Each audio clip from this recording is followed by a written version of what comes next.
All right, creating roof. Assuming that you went into one of the elevations and you have a level called roof, right? Hit yes to rename. We're gonna be on the roof level. Okay, well, first of all, level 1, I'm gonna create walls. Doesn't really matter right now. Just gonna do 12 by 16, magic. All right, then we're gonna make sure these are set to the roof. That's how tall they'll be. And I'm going to go on to the roof plan on the project browser. And now I'm going to go to architecture and I'm going to choose roof. Okay, there are different options here. We'll do by footprint, right? Because we're not doing by extrusion just yet. Footprint, and then you could pick a boundary line.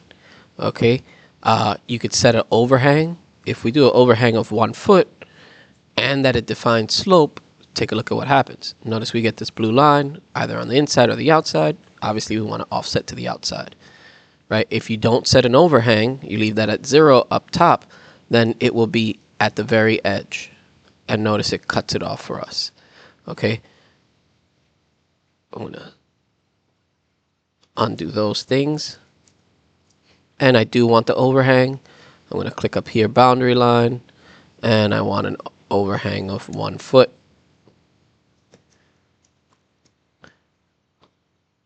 Okay, we're gonna hit boundary line. Click there, click there, click there, and click. Revit automatically closes it for us. We hit check. And don't worry if it looks like this, it's just cut off in this view. When I hit the little house to go to my 3D view, and there it is. This is a hip roof because I set the slope to be defined by all 4 sides. To modify that, we go back into the roof. And this is for a simple roof. I can double click, or I can select it and hit edit footprint. And I'm going to choose 2 of these. This one, I don't want it to define the slope. And this one, I don't want it to define the slope. And I'm going to hit check mark. Now, it's still cut off in this view, so don't worry, that's okay. And now I have a gable roof, right? Sometimes it gives you a prompt if you want to connect the walls. This time it didn't. So I'm just going to select them, hit attach, attach top, and connect here. And so now they go up all the way to our gable roof. Okay? And that is how to create a roof by footprint and modify it. Also, if we wanted to change the slope, we could edit the footprint. We choose the line that has the slope, and we know that because it has a triangle. And instead of 9/12, we could change it to, I don't know, 5/12. Whatever you do to one side, do to the other.